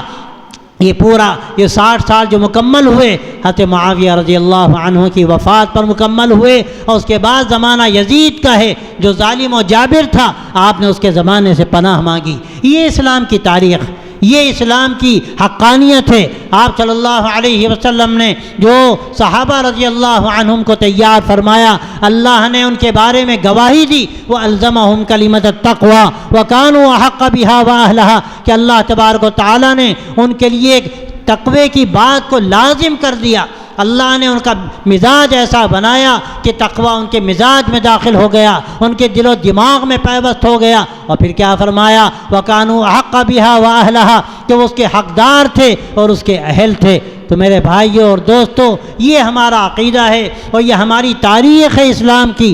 اور حضرات صحابہ رضی اللہ تعالی عنہ کے بارے میں آپ صلی اللہ علیہ وسلم نے امت کو خبردار کیا، اور حضرت علی رضی اللہ تعالی عنہ کے بارے میں بھی آپ نے یہ بات فرمائی کہ دو جماعتیں ہیں جو تمہارے سلسلے میں ہلاک ہوں گی، ایک مبغض مفرط، ایک محب مفرط، ایک وہ جو تم سے بغض کرے گی اور تجاوز کرے گی، اور ایک وہ جو تم سے محبت کرے گی اور تجاوز کرے گی۔ حضرت علی سے محبت تو ایمان ہے۔ آپ صلی اللہ علیہ وسلم نے اس کا حکم دیا کہ حضرت علی جس کے دوست میں اس کا دوست، اور جو ان سے محبت کرتا ہے مجھ سے محبت کرتا ہے، گویا کہ دو ٹہنیوں کی طرح ہے۔ لیکن اگر اس میں کوئی غلو کرتا ہے اور حضرت علی کی محبت کو حضرات شیخین کی محبت پر فوقیت دیتا ہے، یا اگر یہ کرتا ہے کہ وہ فضیلت دیتا ہے حضرت علی رضی اللہ عنہ کو حضرات شیخین پر، تو خود حضرت علی رضی اللہ تعالیٰ عنہ کی زبان میں وہ مفتری ہے، وہ گڑھنے والا ہے اور ایسی بات کہنے والا ہے جو سراپا جھوٹ ہے۔ تو میرے بھائیوں، ہمیں اس عقیدے پر قائم رہنا ہے۔ اللہ کے رسول صلی اللہ علیہ وسلم نبی آخر الزماں، آپ کی لائی ہوئی شریعت آخری شریعت، حضرت ابوبکر صدیق رضی اللہ تعالیٰ عنہ، حضور کے بعد افضل ترین انبیاء علیہ السلام کے بعد افضل ترین مقام اگر کسی کا ہے تو حضرت صدیق اکبر کا ہے، پھر حضرت فاروق اعظم کا ہے، پھر حضرت عثمان غنی کا ہے، پھر حضرت علی مرتضیٰ کا ہے۔ جو ترتیب خلافت ہے وہی ترتیب فضیلت ہے، اور یہی اہل سنت کا عقیدہ ہے کہ تفضیل الشیخین و حب الختنین، یعنی حضرت ابوبکر و عمر جو حضرات شیخین کہلاتے ہیں ان کو فضیلت دینا، اور حضرات ختنین دونوں داماد ہیں، حضرت عثمان بھی داماد ہیں، آپ کی دو بیٹیوں کے وہ شوہر ہیں، اسی لیے ان کو ذو النورین کہا جاتا ہے، اور حضرت علی رضی اللہ تعالی عنہ آپ کی جگر گوشہ حضرت فاطمہ رضی اللہ تعالی عنہ کے شوہر ہیں، جن کے بارے میں آپ نے فرمایا کہ فاطمہ میرے دل کا ٹکڑا ہے، جس نے اسے رنج پہنچایا اس نے ہمیں رنج پہنچایا۔ حضرات شیخ حضرات حسنین کے بارے میں آپ نے فرمایا کہ سیدہ شباب اہل الجنہ، صحیح روایتوں میں آتا ہے کہ نوجوانان جنت کے سردار ہیں، اور حضرات شیخین کے بارے میں صحیح روایتوں میں آتا ہے کہ جنت کے جو ادھیڑ عمر کے لوگ ہیں یہ ان کے سردار ہیں۔ تو میرے بھائیوں، یہ ہمارے عقیدے کی بات ہے اور اسی پر ہمیں رہنا ہے، اور پھر تمام صحابہ کے بارے میں یہ سمجھنا کہ وہ اللہ کے نبی صلی اللہ علیہ وسلم کے ماننے والے، آپ کے بعد آپ صلی اللہ علیہ وسلم کے دین کی نگہداشت کرنے والے، ساری دنیا میں دین کو پھیلانے والے۔ اور میں آپ سے صاف کہتا ہوں، آج جو ہمیں دین ملا، ایمان ملا، اللہ نے ہمیں یہ موقع دیا کہ ہم دین کی بات سنیں، ہم مسجدوں میں جائیں، ہم اذانیں دیں، ہم شریعت کے بارے میں علم رکھیں۔ یہ حقیقت یہ ہے، حضرات صحابہ رضی اللہ تعالیٰ عنہم کا فیض ہے۔ اگر وہ ٹہنی کاٹ دی جائے تو یاد رکھیے کوئی چیز سلامت نہیں رہے گی، نہ دین سلامت رہے گا نہ ایمان سلامت رہے گا۔ اور یہ جو طبقہ ہے روافض و شیعوں کا، انہوں نے حقیقت میں دین پر تیشہ چلایا اور ہمیشہ پوری تاریخ بھری پڑی ہے کہ انہوں نے اسلام کو نقصان پہنچایا۔ میں آپ سے صاف کہتا ہوں، آج کے اس دور میں جب کہ بعض مسلمان غلط فہمی کا شکار ہیں، کسی ملک نے حملہ کر دیا اور ہمارے دشمن کو نقصان پہنچایا، ہمیں خوشی ہے اس پر۔ وہ کوئی حملہ کرتا، کوئی دشمن ہوتا اور وہ بھی حملہ کرتا، اگر وہ حملہ کرنے والا اسپین ہوتا یا فرانس ہوتا یا جاپان ہوتا، کوئی ہوتا، ہم خوش ہوتے کہ اس نے ایک ظالم پر حملہ کیا، اس کو نقصان پہنچایا۔ لیکن یاد رکھیے، اگر حملہ کرنے والا اپنے عقائد کے ساتھ، ان اپنی بدعقیدیوں کے ساتھ موجود ہے جس کی تاریخ گواہ ہے، اس کے بعد خدا نخواستہ ہم ان کو اپنا مقتدی سمجھیں، اپنا رہبر سمجھیں، اپنا قائد سمجھیں، تو اللہ ہی حافظ ہے ہمارے ایمان کا۔ اسی کی وہ لوگ ہیں جو صحابہ کو برا بھلا کہنے والے اور ان کے جو عقائد ہیں، تقیے کو یہ اپنے اللہ سے قرب کا بہت بڑا ذریعہ سمجھتے ہیں، جھوٹ بولنا ان کے مذہب میں شامل، اور ہمیشہ اسلام کو نقصان پہنچایا انہوں نے۔ اور میں سیاسی طور پر بھی کہہ سکتا ہوں کہ شام میں 5 لاکھ لوگوں کا قتل کس نے کیا؟ یہ یہی لوگ ہیں جو آج دعویٰ کر رہے ہیں کہ انہوں نے ایک بڑے ظالم پر حملہ کیا۔ وہ حملہ کیوں کیا؟ اس ظالم نے ان پر حملہ کیا تو انہوں نے ظالم پر حملہ کیا، لیکن وہ بیچارے نہتے مسلمان جن کو ضرورت تھی کہ ان کا کوئی ساتھ دیتا، ان کا ساتھ دینے والا کون ہے؟ جب صلح کی بات آئی، ایک لفظ نہیں کہا اس نے کہ ہم اسی وقت صلح کریں گے جب حملہ بند کیا جائے ان مظلوموں پر جن پر 2 سال سے حملہ لگاتار کیا جا رہا ہے، ان کو تخت و تاراج کیا جا رہا ہے، ان کے بچوں کو اور ان کی عورتوں کے پراخے اڑائے جا رہے ہیں، لیکن توفیق نہیں ہوئی۔ میں آپ سے صاف کہتا ہوں، یہ غلط فہمیاں ہرگز نہیں رہنی چاہیے۔ یہ وہ لوگ ہیں جنہوں نے اسلام کو ہمیشہ نقصان پہنچایا، مسلمانوں کو ہمیشہ نقصان پہنچایا۔ ان سے ہمارا بنیادی اختلاف، یہ اختلاف مسلک کا اختلاف نہیں ہے۔ بہت سے لوگ کہتے ہیں ہمیں اتحاد کرنا چاہیے، اتحاد تو ہمیں سب سے کرنا ہے، انسانی بنیادوں پر بھی اتحاد ہوتا ہے۔ اور جو لوگ اپنے آپ کو مسلمان کہتے ہیں، وہ مسلمان ہو یا نہ ہو، کبھی نہ کبھی ان سے بھی ہمارا اتحاد ہوتا ہے۔ لیکن اس کا کیا مطلب ہے؟ جو عقیدہ اپنے عقیدے میں بگاڑ رکھتا ہو، جو گمراہی رکھتا ہو، کیا ہم اس کے عقیدے کو قبول کر لیں گے اتحاد کے نتیجے میں؟ ایک لمحے کے لیے ہم اس کو گوارا نہیں کر سکتے کہ ان کا عقیدہ ہے وہ عقیدہ گمراہی کا عقیدہ ہے، اور ایک لمحے کے لیے بھی ہم اس عقیدے کو اختیار نہیں کر سکتے۔ اس لیے میں آپ سے صاف کہنا چاہتا ہوں کہ ان جلسوں سے آپ کو اپنے ذہن و دماغ کو صاف کر لینا چاہیے۔ آپ کو یہ نہیں سمجھنا چاہیے کہ ہمارا بڑا کوئی قائد ہو گیا، بڑی بڑی تصویریں لگائی جا رہی ہیں اور مجھے معلوم ہوا کہ سنی یہ کام کر رہے ہیں کہ وہ تصویریں لگا رہے ہیں، یہ تو عین حرام چیز ہے، نامناسب چیز ہے۔ اور پھر ایسے شخص کی تصویر لگانا جو تقیہ کا قائل ہو، جو سب صحابہ کا قائل ہو، جو شرک میں مبتلا ہو، وہ اپنی جبہ و دفتار سے کچھ بھی دکھائے، لیکن یاد رکھیے جب تک کہ اللہ کے نبی صلی اللہ علیہ وسلم سے سچی وفاداری کا دم نہ بھرے، اور جب تک حضرات شیخین کی افضلیت کا کوئی قائل نہ ہو، حضرات صحابہ رضی اللہ تعالی عنہم کی عظمت و محبت اس کے دل میں نہ ہو، جب تک حضرات اہل بیت کی محبت و عظمت اس کے دل کے اندر نہ ہو، اس وقت تک کوئی سچا صاحب ایمان نہیں ہو سکتا۔ اس لیے ہمیں اس حقیقت کو سمجھنے کی ضرورت ہے کہ ہم دھوکہ نہ کھائیں۔ یقیناً ہم اس پر خوش ہیں کہ کسی نے حملہ کیا ظالم پر، اور کوئی بھی اگر اپنے اندر انسانیت رکھتا ہے اور دھڑکتا ہوا دل لگتا ہے تو ایسے ظالم کے ساتھ کوئی بھی بدسلوکی کرے، کوئی بھی اس کے ساتھ اس پر حملہ آور ہو، ہمارے لیے اشکوئی ہے، ہمیں اس سے خوشی ہے۔ لیکن ہمیں یہ فرق سمجھنے کی ضرورت ہے، ایمان ایک طرف، عقیدہ ایک طرف، اس سے ہم ایک لمحے کے لیے بھی دستبردار نہیں ہو سکتے، اور ہم کبھی بھی اس سے کمپرومائز نہیں کر سکتے۔ میں ضروری سمجھتا ہوں کہ آج کے اس ماحول میں آپ کے سامنے اس حقیقت کو واضح کروں تاکہ یہ غلط فہمی نہ ہو۔ یہ جو فرق ہے وہ اپنی جگہ پر ہے، اور یہ اتنا بڑا فرق ہے کہ ہم یہاں اس ملک میں ہم بات کہتے ہیں اور پسند لا بورڈ میں ہم ساتھ رہتے ہیں، اور یہ اس بات کو ہم لوگوں کے سامنے باور کرتے ہیں کہ ہم سب ایک ہیں، لیکن جو اپنا فرق ہے اس فرق کو سمجھنے کی ضرورت ہے۔ اس لیے کہ فرق بنیادی ہے اور عقائد کا فرق ہے، کسی مسلک کا فرق نہیں ہے۔ جو فرق شیعوں میں اور روافض میں اور اہل سنت میں ہے، اس فرق کو ہمیشہ ملحوظ رکھنے کی ضرورت ہے۔ بس میرے بھائیوں، اگر ہم نے اس حقیقت کو سمجھ لیا تو یہی پیغام ہے ان جلسوں کا کہ آپ کے عقائد درست رہیں، آپ کی فکر درست رہے، آپ حقیقت پر قائم رہیں، آپ صحابہ کی محبت پر قائم رہیں، اہل بیت کی محبت پر قائم رہیں۔ اور یہ دو ایسی بنیادیں ہیں کہ جو علامت ہے اہل سنت کی، صحابہ کی عظمت و محبت ایک طرف، اہل بیت کی عظمت و محبت ایک طرف۔ اگر کوئی صحابہ پر نشانہ لگاتا ہے تو وہ رافضی ہے، وہ شیعہ ہے، اور اگر کوئی اہل بیت کو برا بھلا کہتا ہے اور ان کی اہمیت کم کرتا ہے تو وہ ناصبی ہے۔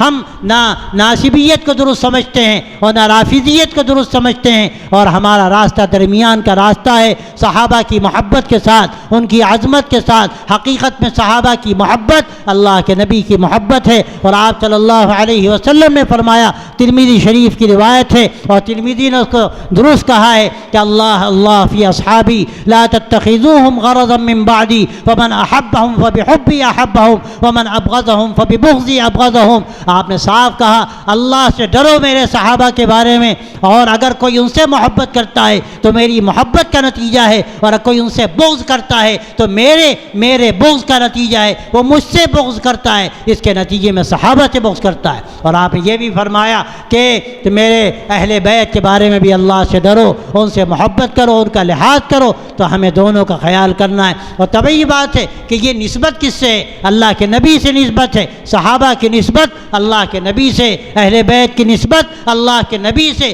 یہ اہل بیت کیوں کہا گیا؟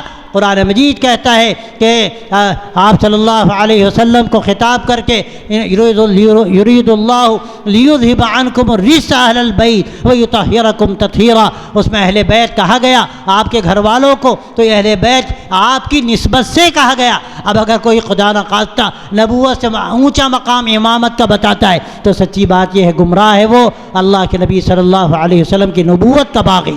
اس لیے ہم ان حقیقتوں کو سمجھتے ہوئے اپنی زندگی گزاریں گے، غلط فہمیوں سے بچیں گے، صحابہ کی محبت کو عین ایمان سمجھیں گے، اہل بیت کی محبت کو ایمان کی علامت سمجھیں گے، اور ان دونوں کی جو نسبت اللہ کے نبی صلی اللہ علیہ وسلم سے ہے، یہ نسبت ہی ہمارے لیے سب سے بڑی سوغات اور سب سے بڑی بنیاد ہے۔ آپ صلی اللہ علیہ وسلم کی محبت کے نتیجے ہی میں ہمیں صحابہ سے محبت ہے اور اہل بیت سے محبت۔ بس میرے بھائیوں، اگر یہ عقیدہ ہمارا ہے، اسی پر جینا اور مرنا ہے، ہم انشاءاللہ اس دنیا میں بھی کامیاب ہوں گے اور آخرت میں بھی اللہ تعالیٰ ہمیں کامیاب کرے گا۔ اللہ تعالیٰ اس سلسلے کو قیامت تک جاری رکھے اور اس کو مفید سے مفید تر بنائے، اور یہ حقائق جو یہاں بتائے جاتے ہیں اللہ اس کو ہمیں صحیح فہم نصیب فرمائے۔ وآخر دعوانا الحمدللہ۔ حضرت مولانا نکاح پڑھائیں گے اور نکاح کے فوراً بعد دعا ہو جائے گی۔ کل کے لیے میں اعلان کرنا چاہتا ہوں کہ کل مولانا انوار صاحب کا بیان ہوگا، اور مرکز تبلیغی مرکز سے تعلق رکھنے والے وہاں کے ذمہ داروں میں سے ندوے کے استاد مولانا ظفر الدین صاحب، کل 2 بیان ہوں گے انشاءاللہ تعالیٰ۔ اور پرسوں کے لیے بھی ایک اعلان سن لیجئے کہ حضرت مولانا مفتی ابوالقاسم صاحب نعمانی محتمین دارالعلوم دیوبند کا بیان ہوگا، اور حضرت محتمین صاحب جلدی آئیں گے، جلدی جلسہ شروع ہوگا اور جلدی جلسہ ختم ہوگا۔ جو حضرات آنے والے ہیں اگر وہ ان سے ہو سکے تو عشاء کی نماز یہیں پڑھیں، اور نماز کے فوراً بعد انشاءاللہ تعالی حضرت محتمین صاحب کا بیان ہوگا۔ اس اعلان کو زیادہ سے زیادہ عام کریں، اللہ تعالیٰ توفیق نصیب فرمائے۔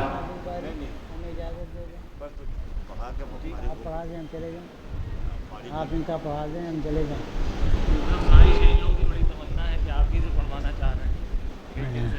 چل وہ لکھ کے دے۔ وکیل کون ہے؟ آپ وکیل ہیں؟ گواہ کو دو، گواہ کون؟ ٹھیک ہے، پوچھ کے آ گئے۔ دلہن یہاں پہ سامنے بیٹھے۔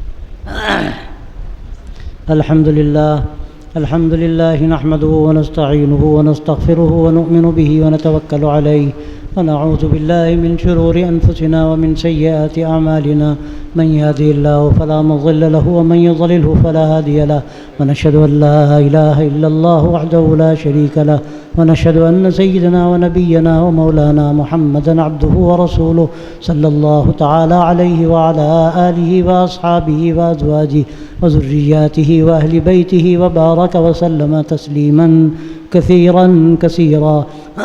أما بعد فأعوذ بالله من الشيطان الرجيم. يا أيها الناس اتقوا ربكم الذي خلقكم من نفس واحدة وخلق منها زوجها وبث منهما رجالا كثيرا ونساء واتقوا الله الذي تساءلون به والأرحام إن الله كان عليكم رقيبا. وقال تعالى يا أيها الذين آمنوا اتقوا الله حق تقاته ولا تموتن إلا وأنتم مسلمون. وقال تعالى يا أيها الذين آمنوا اتقوا الله وقولوا قولا سديدا يصلح لكم أعمالكم ويغفر لكم ذنوبكم ومن يطع الله ورسوله فقد فاز فوزا عظيما. وقال النبي صلى الله عليه وسلم النكاح من سنتي وقال من رغب عن سنتي فليس مني أو كما قال عليه الصلاة والسلام. یہ آیتیں جو پڑھی گئیں، پہلی آیت میں اللہ فرماتا ہے کہ لوگو ڈرو، لحاظ کرو اپنے اس پروردگار کا جس نے تم کو ایک اکیلی جان سے پیدا کیا، اس سے اس کا جوڑا بنایا، ان دونوں کے ملنے سے اس دنیا کو مردوں اور عورتوں سے آباد کیا. اس اللہ سے ڈرو جس کے نام پر تم ایک دوسرے سے سوال کرتے ہو، اور رشتہ داریوں کا بھی خیال رکھو، اور یاد رکھو کہ اللہ تمہارا نگراں ہے. اور دوسری آیت میں فرمایا کہ لوگو اللہ سے ڈرو جیسا کہ ڈرنا چاہیے، اور نہ مرنا مگر اس حال میں کہ تم مسلمان ہو. اور تیسری آیت میں فرمایا کہ لوگو اللہ سے ڈرو اور زبان سے جچی تری بات نکالو، اللہ تمہارے کاموں کو بنا دے گا اور تمہارے گناہوں کو بخش دے گا. اور جو اللہ اس کے رسول کی بات مانتا ہے وہ پوری طرح کامیاب ہے. اور حدیث میں فرمایا کہ نکاح میرا طریقہ ہے، فرمایا میرے طریقے سے ہٹ کرو کوئی طریقہ اختیار کرے اس سے ہمارا کوئی تعلق نہیں. میں نے آپ کا نکاح منتشا بنت محمد ویس صاحب سے کیا، جس میں مہر 250 گرام سونا بشکل زیور طے ہوا. آپ نے قبول کیا؟ یہ میں نے قبول کیا. اللہم صلی علی سیدنا مولانا محمد وعلی آلہ وصحبہ اجمعین. ربنا تقبل منا انک انت السمیع العلیم وتب علینا انک انت التواب الرحیم. رب وفقنا لما تحب وترضى واجعل آخرتنا خيرا من الأولى ربنا آتنا في الدنيا حسنة وفي الآخرة حسنة وقنا عذاب النار یا حی یا قیوم یا ذا الجلال والإکرام یا ارحم الراحمین۔ اے اللہ آج کے بھی اجتماع کو قبول فرما، اس سلسلے کو قیامت تک جاری رکھ، تو مفید سے مفید تر فرما۔ یا اللہ اس نکاح کو بھی بابرکت بنا، زوجین میں محبت پیدا فرما، خاندانوں میں جوڑ پیدا فرما، اولاد صالح عطا فرما۔ یا اللہ اس حاضری کو قبول فرما، خیر کا ذریعہ بنا۔ صلی اللہ تعالی علی خیر۔ حضرت مولانا کو آسانی سے جانے دیجیے گا، کوئی صاحب برائے مہربانی حضرت سے ملنے کی بالکل کوشش نہ کریں، یہی ہمدردی ہے، یہی محبت ہے۔ آپ سب سمجھدار ہیں، برابر آنے والے لوگ ہیں، یہاں اکابر آتے رہے ہیں اور اسی سلسلے کی ایک کڑی ہیں۔ حضرت مولانا سید بلال صاحب تشریف لے جا رہے ہیں، آپ حضرات اپنی پر